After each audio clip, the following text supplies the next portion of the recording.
Ini adalah mobil pengawal Jimny Challenge yang kedua. Enak apa enggak, bagus apa enggak sih mobilnya? Gimana kalau kita cobain aja sekarang? Yes, ini adalah mobil pengawal Jimny Challenge yang kedua. Yang pakai mobil ini kemarin itu Mas JJ sebagai Zero Car. Mobil pengawalnya di depan, ya kan, yang ngecek-ngecekin jalur. Itu mobilnya ini nih, Jimny Long 5 pintu 1 ini. Ini pasti kalian langsung ngata-ngatain gue di kolom komen, kasihan gak ada Jimny Challenge, gak punya Jimny dan sebagainya. Terserah, udah gak peduli lagi. Tapi kali ini kita bakal nyobain mobil ini. Mobil yang dijual dengan seharga 500 jutaan ini, worth it gak sih? Enak gak sih? Kalau punya duit 500 juta, mendingan beli ini atau beli mobil yang lain? Itu pertanyaan utamanya. Jadi sekarang kita bahas dari luar dulu kali ya.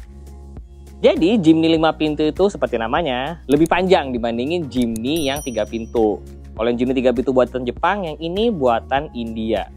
Tapi kalau lihat dari depan aja, sebenarnya mirip banget sama Jimny 5 pintu. Hanya ketika kalian dari samping baru kata tuh panjangnya kayak roti tawar. Tapi gue punya satu poin yang gue gak suka banget dari Jimny 5 pintu di bagian depan ini. Ada yang bisa nambah gak? Kira-kira apa yang bagian gue gak suka banget? Grillnya teman-teman. Gue gak tahu apa alasan Suzuki ngasih krom-kroman di sini nih. Krom. Itu kayak enggak banget sih. Jujur menurut gue tuh enggak banget. Kalau gue punya mobil ini, hal pertama yang harus gue ganti adalah ini. Entah ganti grill Jimny 3 pintu atau ganti grill yang lain, tapi maaf banget nih Suzuki. Mungkin ini Suzuki India kali ya. Maaf banget nih. Kenapa sih mesti pakai krom-kroman di sini? Apakah pengen mencoba menjadi Jeep Cherokee yang emang ada krom-kromnya di grill? Tapi kalau di Cherokee cocok, kalau di sini kenapa nggak cocok ya? Aduh, maaf banget nih, ini nggak banget nih krom-kromannya.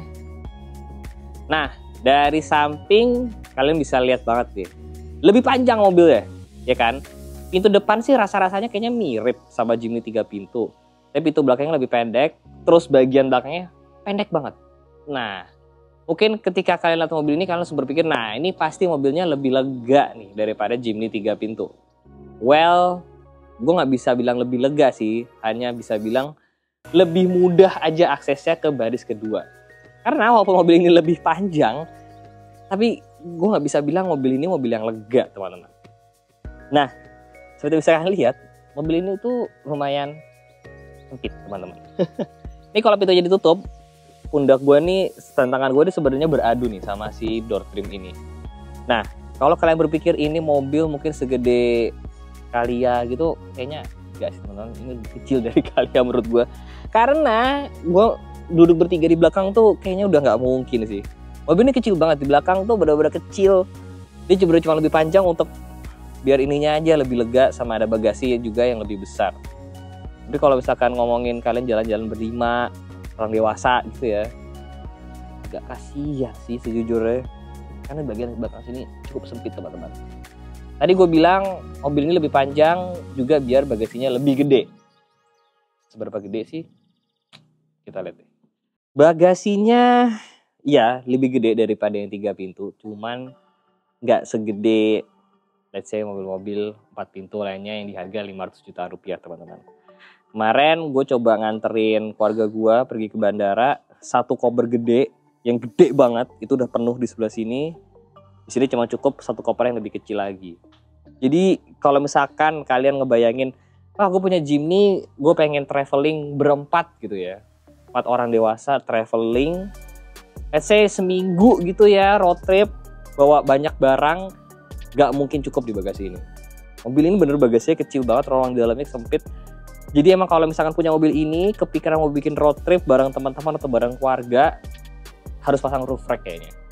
Karena bagasi ini, wah, sempit banget teman-teman. Ini kalau udah road trip, bawa koper, baju, kompor, tenda apa dan sebagainya, kursi lah apa, udah habis space-nya.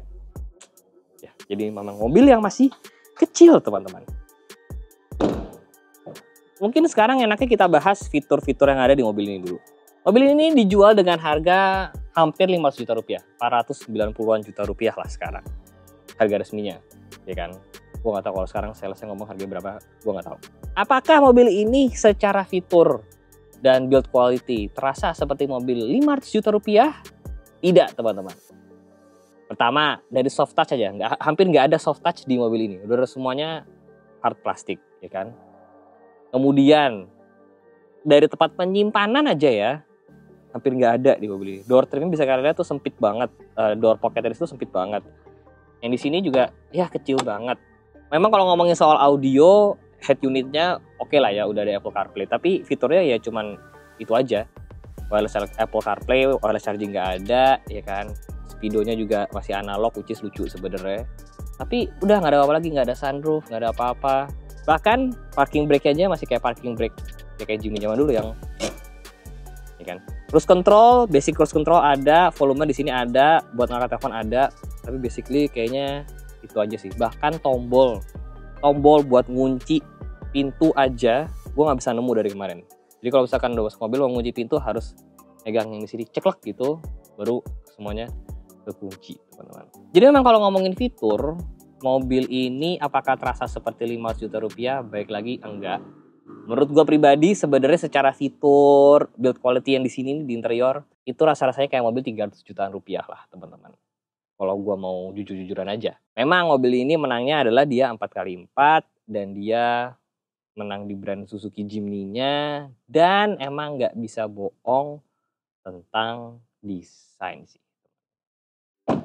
Memang mobil ini itu menang di Jimny-nya lah ya. Itu gue nggak bisa bohong deh. Menurut gue pribadi, kalau sekarang di Indonesia dengan mobil harga 500 jutaan rupiah, kalian nyari mobil yang kesannya laki banget. Mobil hobi gitu ya. Mobilnya ketika kalian beli langsung dicap anak mobil, ya opsinya emang cuma Suzuki Jimny ini aja. Di kelasnya mungkin ada HR-V, tapi itu crossover, gitu kan. Subaru Crosstrek di atasnya ini harganya. Ada mobil keluarga, ya kan, Zenix, bukan mobil hobi kayak begini, teman-teman. Jadi emang dia ini bisa dibilang bermain sendiri lah ya, mobil harga 5 jutaan rupiah yang laki banget, 4x4, bentukannya memang ganteng, memang lucu. Yang mobil ini menang di sisi itunya sih, teman-teman. Sama ada satu hal juga yang menurut gue membuat mobil ini menarik banget untuk dipunya, mesinnya. Wow, kotor sekali teman-teman, karena seperti baru dipakai off-road kemarin. Nah, mesinnya ini menjadi poin plus di Jimny ini. Gua nggak bilang poin plus karena tenaganya gede, karena kencang, sama sekali nggak. Menurut gua mobil ini bukan definisi mobil kencang, mobil yang tenaganya hanya cukup aja, gitu ya. Tapi mobil ini itu pakai mesinnya Suzuki R3. Suzuki R3 itu populasinya banyak banget, teman-teman. Mesinnya pun juga bisa dibilang mesin yang reliable. Spare partnya banyak di mana-mana. Baik Suzuki juga di mana-mana. Jadi emang kalau mobil ini mesinnya kenapa-kenapa, spare partnya bisa dibilang yang fast movingnya seenggaknya aman lah stoknya. Kalau misalkan mobil-mobil yang lebih hobi lagi, karena biasanya jumlahnya sedikit, bisa spare partnya nggak gitu banyak, teman-teman. Nah, itu tidak terjadi di Suzuki Jimny ini. Belum ditambah keiritan bahan bakarnya. Dari kemarin gue pakai di tol dalam kota, mobil ini bisa 110, 111 teman-teman. Untuk sebuah Jeep kayak begini, itu udah hasil yang bagus banget. Kalian boleh bandingin sama apa? Wrangler. Mau bandingin apa? Sama Cherokee lagi. G-Class jangan ditanya. Land Cruiser mau yang diesel aja, itu bisa lebih boros dari ini. Jadi memang menurut gue mesinnya ini adalah salah satu poin utama juga kenapa mobil ini menarik untuk dipunyai. Walaupun sebenarnya ada yang bilang juga kayak overpriced. Poin berikutnya yang menurut gue bikin Suzuki Jimny ini menarik ya, itu adalah ukurannya.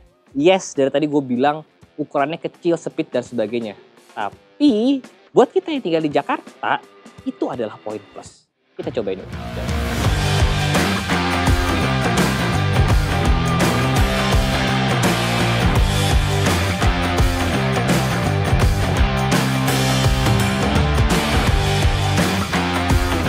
Sebelum kita bahas tentang ukurannya yang menyenangkan untuk dipakai di Jakarta, kita bahas suspensinya dulu deh.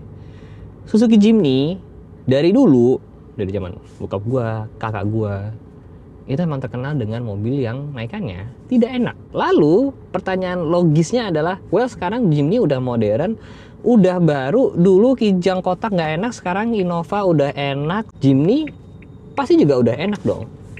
Well, enggak teman-teman. Ya. Jimny ini bukan mobil dengan suspensi yang paling nyaman di harga 500 juta rupiah. Somehow mobil ini ya, itu suspensinya gue nggak tahu apa yang salah dari mobil ini. Suspensinya itu cukup keras. Kalian bisa dengar sendiri di belakang. Itu gue ngelakuin polisi tidur, nggak kenceng, tapi bagian belakang itu langsung bunyi. Bahkan kadang-kadang sampai mentok suspensinya, kayak travelnya tuh nggak panjang gitu loh suspensinya bawaan si Jimny ini, teman-teman. Awalnya gue berpikir, well mungkin karena mobilnya terlalu enteng kali ya, jadi suspensinya jadi terasa keras. Tapi kemarin gue full mobilnya, jadi 3 dewasa 2 bayi dengan koper di belakang, bawa barang. Ekspektasi gue adalah Jimny-nya akan lebih enak, tapi ternyata tidak, teman-teman.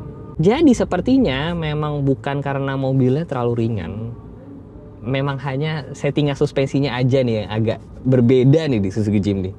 Jadi kalau misalkan kalian punya Suzuki Jimny, gue sih sangat-sangat menyarankan ya, entah untuk ganti per atau ganti suspensi, yang jelas biar mobilnya lebih enak, teman-teman. Seperti yang tadi gue bahas tentang mesinnya, ya mobil ini emang bukan mobil yang kencang, ya kan, cukup aja, tapi emang menang di iritnya. Ya, kejadian lagi. Bahkan tadi gue bilang build quality kayak mobil 300 jutaan rupiah. Ya, power window yang auto aja tuh cuman yang sebelah sini, yang lainnya nggak auto. Power window tapi nggak auto. Terus transmisinya, ini kan Matic PRND 2L gitu. Biasanya kalau di mobil-mobil yang harga segini, itu tulisan PRNDL-nya itu di transmisi itu nyala, teman-teman, kalau malam. Gue baru sadar, ternyata di Jimny itu nggak nyala. Jadi kalau mau tahu di gigi apa, ya emang mesti relay sama yang apa ada di speedometernya, teman-teman. Belum lagi kalau ngomongin tentang setirnya. Ya, setirnya itu untuk sebuah mobil modern, feel-nya emang mirip banget kayak mobil tahun 90-an. Mirip kayak Defender-nya, kayak G-Class-nya gitu, yang sepelengnya agak lumayan. Gue juga nggak tahu kenapa tuh. Apakah mungkin gara-gara ini mobil media yang kilometernya udah 10.000 dan mungkin di abuse penggunaannya. Gue nggak tahu apakah gara-gara itu atau memang bawaannya Jimny seperti itu, teman-teman. Tapi satu hal yang gue rasakan di mobil test drive media ini, yang kemarin dipakai Jimny Challenge dan sebelumnya dipakai sama media lain, setelah 10.000 km yang gue rasakan adalah pedal remnya itu harus nginjek dalam banget buat ngerem. Ya, jadi seperti ini udah harus ganti brake pad-nya atau disetting ulang nih pengeremannya. Apakah ditanya mobil yang kedap? Enggak juga, teman-teman.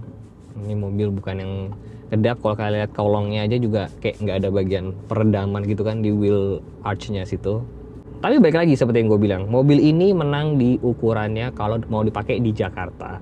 Dan kalau mau masuk-masuk ke daerah yang cukup sempit lah ya. Di Jakarta kita selalu ngelewatin gang, ya kan, motong-motong, cari parkir, macet-macetan. Mobil ini worry free banget, itu yang gue rasakan. Mobil ini beneran gak bikin kalian deg-degan sama ukurannya. Kalian beneran bisa pakai, langsung pakai aja. Jadi kalau kalian nonton video ini dari awal sampai sekarang, sepertinya gue banyak banget bilang atau nyebutin tentang kekurangan dari si Jimny 5 pintu ini, teman-teman. Ya, suspensinya nggak enak, mobilnya sempit, tenaganya juga nggak gede-gede amat, mewahnya juga nggak setara dengan mobil 500 jutaan lainnya, fitur-fiturnya nggak seberapa. Tapi pertanyaan utamanya adalah, apakah gue akan merekomendasikan mobil ini, atau gue pribadi kalau punya duit 500 juta rupiah, apakah akan tetap beli mobil ini?